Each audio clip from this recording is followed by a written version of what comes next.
welcome. I love educating people.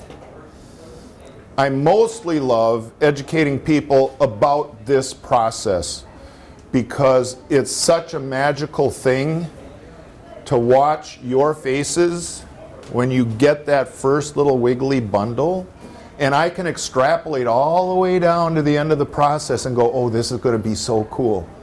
It is going to be cool. And you will have success as long as you have patience and caution. So I start out every session by saying this: I am not a mind reader. You have information needs. Tell me what you want to know. Tell me what your biggest question is right now, and I will answer it for you here, because I don't have a preset agenda. I want to give you the information that will most help you at this point in your journey. So what are your questions? Oh, like nobody's got a question. Okay. What do we look for in choosing an agency? All right. That is a very good question. You heard people up there saying, we're a full service agency, right? How many of you know what that is? Raise your hand. I don't know what that is. Then you heard agencies say, your two most important decisions are picking your agency and your clinic. How many of you know how to pick a clinic? Raise your hands. You don't know how. So a full service agency isn't going to set you out there and say, go pick your clinic. If you're going to work with an agency, the first decision you have is to pick the right agency. And if you pick the right agency, they will then take over and make sure each of your decisions is done in the right sequence, at the right time, with the right information. And the first choice they'll help you make is help you choose your clinic. Because you might want to choose a clinic based on geography. You might want one in your town. You might want to pick one based on cost. You might want one that's less expensive. You might want to pick a clinic based on success rates. We have a 75% success rate with donors, one clinic says. Another clinic says we have a 60% success rate. Well, which one would you pick? You need to know this information. Every fertility physician, this is going to come as a surprise to you, has his own personality. They return phone calls at different intervals and less or more frequently. You may pick a clinic where you have more access to a physician. You should pick an agency that A, doesn't just work with one clinic. If you pick us, you're going to work with this clinic. No. You pick an agency that says, here are clinic options in various strata of all of those kinds of priorities. Now, what's your priority? What are your top three? What are your top three things? Then we will winnow that pool of clinics down and say, here are clinics that match your priorities, and here's what we know about each one of them. And then we'll help you pick. And if at the end of that process you go, I still don't know, do you have a recommendation? We will. So a full service agency starts before you select your clinic, helps you with that decision, and then carries you all the way through to the end of the process. And you heard a bunch of agencies say, we handle you all the way to birth. I have news for you. It doesn't end at birth. You have medical bills, you have Social Security card issues, you have adding the child to your insurance issues, you have a whole host of very important things that happen after the birth. Our agency starts with you right at the inception, goes through the clinic selection and up to a year after the birth until the last I is dotted and the last T is crossed. That's a full service agency. We help you pick your clinic, we help you pick your donor, we help you match your surrogate, we help you with your estate planning, we help you with the contract, we help you with all of the travel arrangements for your surrogate, we help you by escrowing the fee and distributing it from a third-party uncontrolled bank. We help with all of the insurance and receipts and reimbursement issues. We help by talking to the hospital. We help by getting the parentage proceedings done. The only thing we don't do is we don't carry your baby onto the plane for you. But everything else we take care of. That's a full service agency. And there are still more things you should ask. So a good agency is going to have a third-party escrow. You heard Liz Swire-Falker say, I'm an escrow company. That means I take the money out of your agency and I hold it as a third party so your agency can't fold, go out of business, go bankrupt, or steal your money and run to the Cayman Islands. Having an escrow is important. Our agency escrows with a third party bank that's totally out of our control, the majority of the funds that you put under escrow with us. You should have an agency that has liability insurance. Professional liability insurance. Do you hire a plumber that's not bonded? No. Ask the agency, do you have a professional liability policy so if you goof up by not scheduling something or doing something wrong, do I have recourse to someone who will pay me back if I've had an economic loss? You should have, in addition to that, professional liability insurance and a bond. We're criminally bonded. I think that's the best testament to know that we're not criminals, because there have been agencies that have gone out of business and folded and left with the money of the clients. We have a criminal bonding company that comes in and monitors our procedures and administration of your funds and determines that they will go on paper as saying, if this company or any of its employees misappropriate your funds, we're going to reimburse them.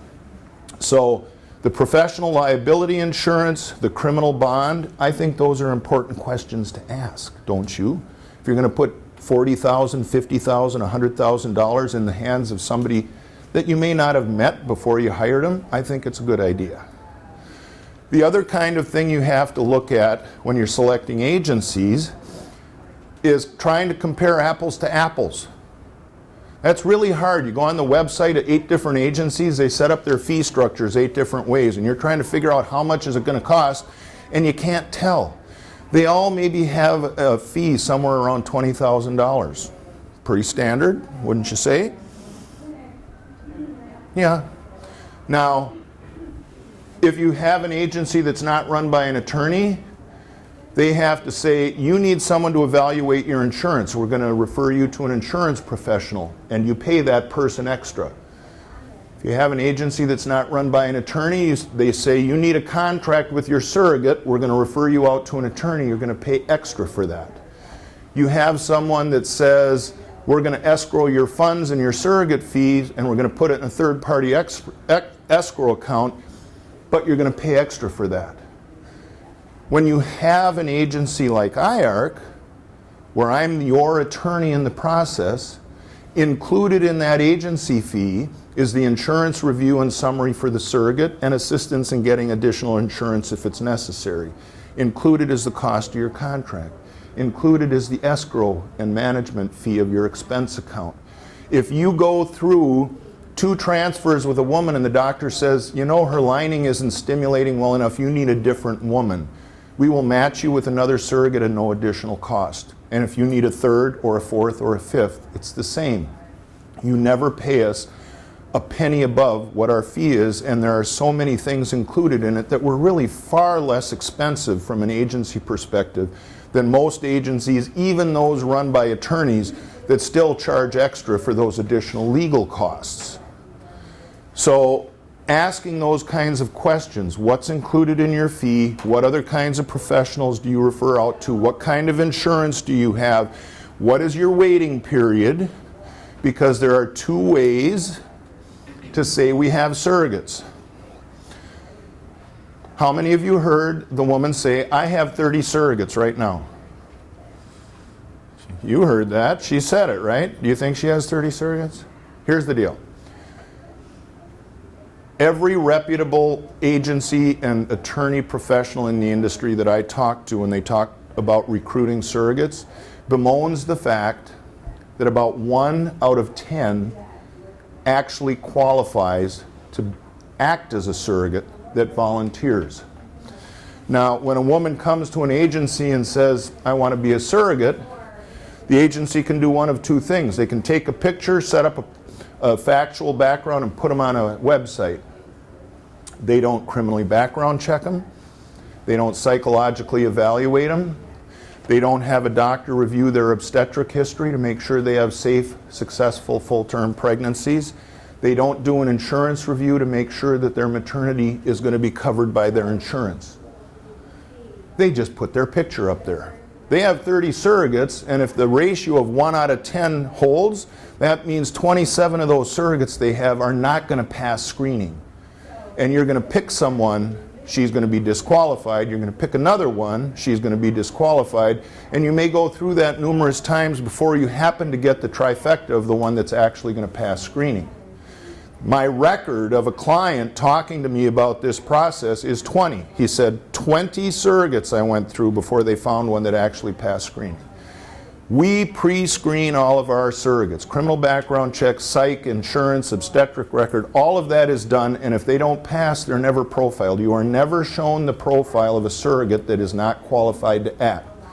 What that means is that we take those 30 and reduce it down to 3, and that, coupled with the fact that we're very, very good at what we do, and our clients tend to leave very satisfied and happy at the end of the process, so they refer a lot of clients to us, means we have a lot of clients and we recruit and screen surrogates, and they don't quite balance. So there's a waiting period between the start of the program and the actual matching time. But the reason for that is we believe that matching you with a high quality, reliable surrogate is the single most important step in your process, and we're very, very careful about the women that will present to you as potential surrogates. I've got a friend, a very close friend, who is going to be my surrogate. What are the standards for disqualification from a legal standpoint that could impede our ability to? I mean, is there anything that could stop us legally from her becoming my surrogate?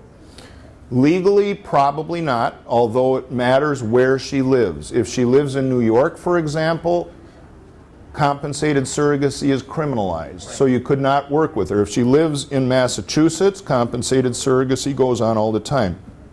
The law of the state where she lives and your ability to legally conduct the process and successfully establish parentage is the only question you're going to ask from a legal perspective. Other than that, it's whether her insurance will cover, it's whether she's had a previous child and her pregnancy was healthy, it's whether she can be psychologically screened and determined suitable for the process and all of that other screening stuff, which I encourage you not to waive, even if it's a friend or a relative. Because in reality, I've seen more cases go sour using close relatives. There's a case in New Jersey where a gay couple used the sister of one of them, and she ended up suing and getting custody, even though she was just a gestational carrier. So you have to be aware that when using relatives or close friends, the steps of screening and the process of contracting actually becomes more important, because the likelihood of someone being coerced or guilted into doing it or feeling responsible when they really don't want to do the process is higher, not lower. All right? And so what is the rejection rate of friends and relatives? I think by and large when people bring friends and relatives to us, that it's a very much higher qualification percentage. What's your experience, Keely? Now wait a minute, my daughter did say, don't make me talk. So I'm going to make you talk.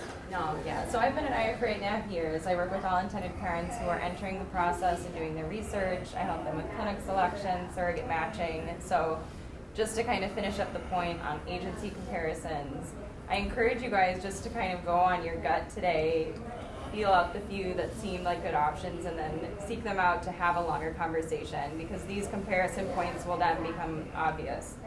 To your question, yes, clinics do tend to, and agencies, I mean, if we have an independent match come to us, if we see red flags, we'll point them out, but we're not going to prevent the match if you guys really want to move forward. From a medical standpoint, if she's at risk, a clinic may refuse to use her. And that would be based on age or height to weight proportion or pregnancy history, things like that. So that's, I think, a more important evaluation than if you were going to use an agency. It's really the medical side of things. And the best way to get that evaluation is have her go to her doctor and say, am I recommended as safe for carrying pregnancy? Right. And if so, usually your fertility clinic will be just fine. So Right. if with that person. if she goes to her doctor and the doctor says it's okay, then that unto itself is. That's a very high degree of likelihood. And if you're going to match with someone outside the program, and if you want to use an agency because they know the 101 steps, what order they're in and which ones need to be done at what times, you can find someone that's willing to help you. And if you bring them to a good agency like ours, the cost for the agency fee is significantly reduced because the agency did not have to market and locate your surrogate. So you pay a lower rate than someone that has to be matched through the agency. Not all agencies will do that. That's another question you should ask. In addition, when you bring that person in, the agency will facilitate the screening and make sure that all of the right questions are asked, but it's much more likely that those questions will result in a positive outcome. Okay, and what is the age barrier for surrogacy? Well, if you're talking about an agency, it's 21 to 39. But if you're talking about friends, doctors say that women can carry a pregnancy successfully beyond that period of time, and the doctor may be willing to fudge on that.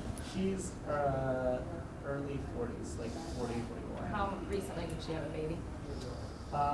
Her youngest is 6. You could probably get, again, if her doctor is saying safe, I think your fertility physician would be fine. Because really it's on you and her to assess the risks and decide whether you want to move forward. Right. So it's just important to have those conversations and make sure you're both comfortable. And I'm thinking in terms of like next summer. So is an evaluation like about this time okay for 6 months down the road, or is that I think, sufficient? yeah. Yeah. I mean, that's fine unless something major changes in her health status. I mean, most Mhm. fertility physicians will be Mhm. fine with that. So. Yep. But talk to a lawyer. Do that early in the process. Yep. Because they can do that insurance evaluation, and it should be in the state where she lives and is going to give birth. And through this organization, you should be able to get referrals, and that's an important person to join in on your process sooner than later, I would say. Yep. Yes? What is your wait time for? Our wait time for a fully qualified surrogate with sound maternity coverage with a policy she already has in place, so it doesn't cost you any premium and you don't have to get new insurance, runs somewhere plus or minus 8 months. So, overall, you're looking at a little over a year between sign up and when you're doing your first transfer right now. Online says 24 months. That's an average. I mean, the process is always evolving. You have clients that are on the wrong side of success rates, and they have to do several. We do not pick and choose what clients we have take the survey. We have everyone do it. Right. There are some people whose process takes longer and can speed that up. I would say a little under 2 years is what is average for us. Yep. But So the key is understand. that those clients that have longer process, they are successful. I mean, I think that also kind of sets us apart is we do whatever we need to allow them to get to that successful end, even faced with those situations. Yep, and that includes trying to beat up the physician for free transfers and things that keep you economically in the ballgame. So you have to understand the 24-month average isn't from signing up to birth after the first transfer. That's from signing up till you have a child. Some of them have had 3 transfers, some of them have had 1, some of them have had 10, or gone to a new surrogate. So the length of the program isn't 24 months with a successful first transfer. That's average for how many multiple transfers or obstacles or things that have gone on. So you may be one of the lucky ones that does it sooner than that. You may be one of the ones that has to go to a second donor or a second surrogate, and it takes longer than that. And that medical piece, that physiological piece, we can't predict. That's totally under the control of Mother Nature and the doctors. There's a certain control. You can put all the best components together, but we do encourage you to prepare from the beginning, for those what-if situations. Because Right. that is hugely impactful in terms of budget, and it's just more comfortable if you know to expect the unexpected Yep. when you start. And Mm-hmm. hopefully it doesn't happen. Yep. Success rates are excellent, pregnancies are healthy, but it can. So. Yeah. And we don't believe in giving you a better projection and creating a rosy view that you're easily disappointed in. We want to give you realistic, here are the things that we have to control, here are the things we can't control, and you need to be prepared for these things in the process. Because then you're more emotionally and intellectually steeled for the process and ready to go on without kind of getting into depression mode if your first transfer doesn't work, and sometimes it doesn't. I had a question just before we start, kind of like, because it's a major investment. How much of the fee which that whole process costs, kind of like, would you think one has to kind of like invest in an escrow account before you kind of like start? I mean, we're talking about all this biological stuff. Well, there is a yep. saving kind of like ahead of time. Well, here's another question to ask back to the first question of how to select an agency. Some agencies say this process is going to take $150,000. We need you to deposit $150,000 the day you sign our contract, and we will keep it in escrow for you and refund it or not refund it under these circumstances. I don't think that's a great way to do it, so we charge about 1/3 of our fee when you sign the contract.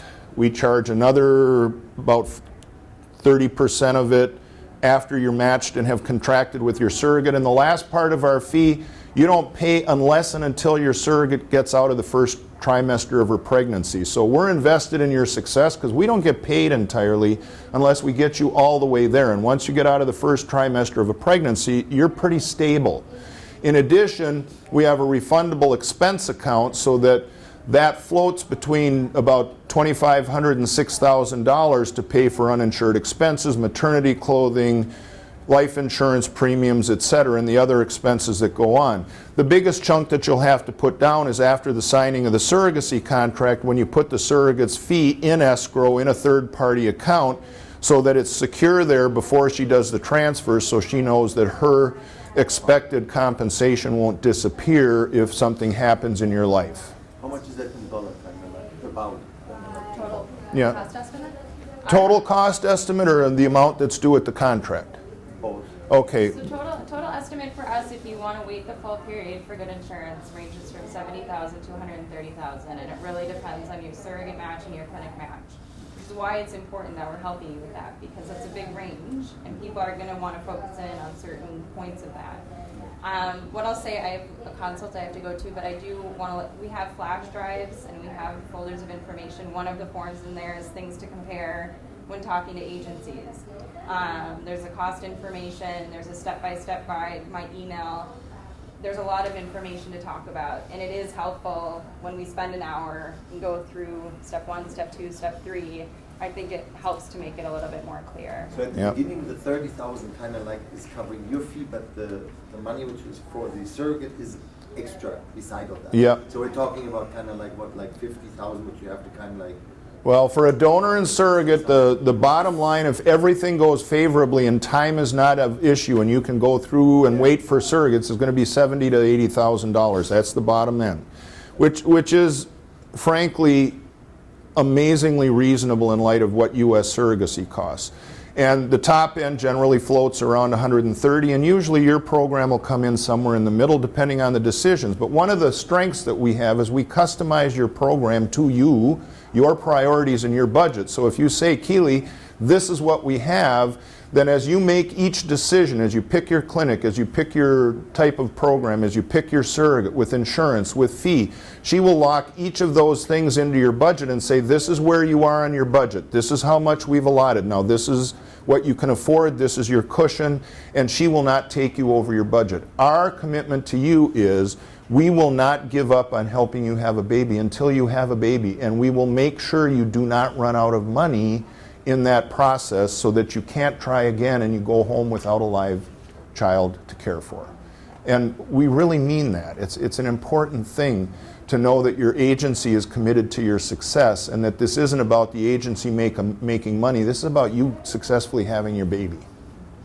And that's what your people have to be committed to.